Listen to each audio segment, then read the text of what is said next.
I think salvation, when I hear that word, what comes to my mind is someone or something being saved from an inevitable fate, typically a bad fate.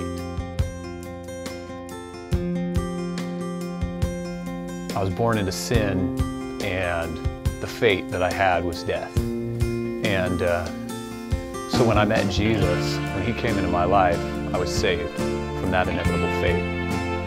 But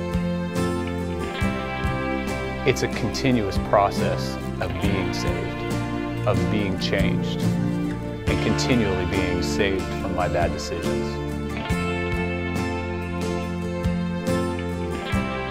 I, in my own self, will destroy myself. But God comes in and He saves me from myself to be like Him. And it's not a removal from myself, but it's a movement towards Him and more like Him. And there have been moments in my life, and it's something that happens every day, and I realize moments every day that I'm being saved where, wow, my mindset was really wrong, or I acted wrong, or I did something wrong.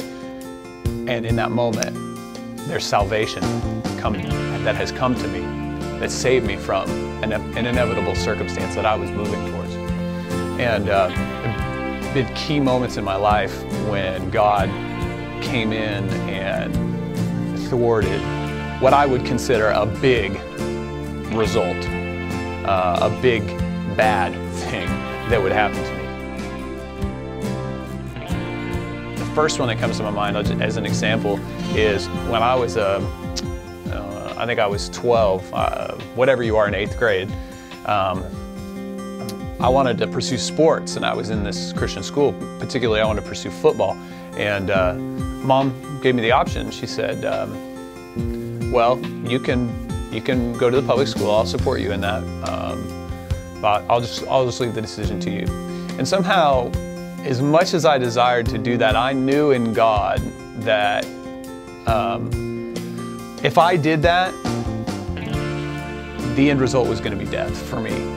Not that it is for everybody playing football. Football has nothing to do with it. But somehow I knew I needed to be in this place at this time. And it wasn't a knowledge that I had of myself. It was a knowledge that He gave me. And He came in to my mind and to my heart as a 12-year-old. And I don't attribute that as the salvation, the main salvation act in my own life. But that's one moment where I remember God said to me, no, we need to go this way. And I look back on that, and knowing the kind of person that I am, I can see an end result that may have happened, or likely would have happened, that I was saved from. And it's been big events like that, contemplating changes that were not right in God, but somehow He always came through, and He always came and spoke to me. And He elicits our own will. He never forces His salvation upon us, but He elicits our own will. I still had the choice. God never said, hey, you can't go this way. He said, no, you can still go this way, but you need to go this way. And so I had to consciously decide, but God always steps in with salvation, and He always brings it to us. So when we see Jesus on the cross, and the salvation that came in that moment, it's up to us to come underneath that.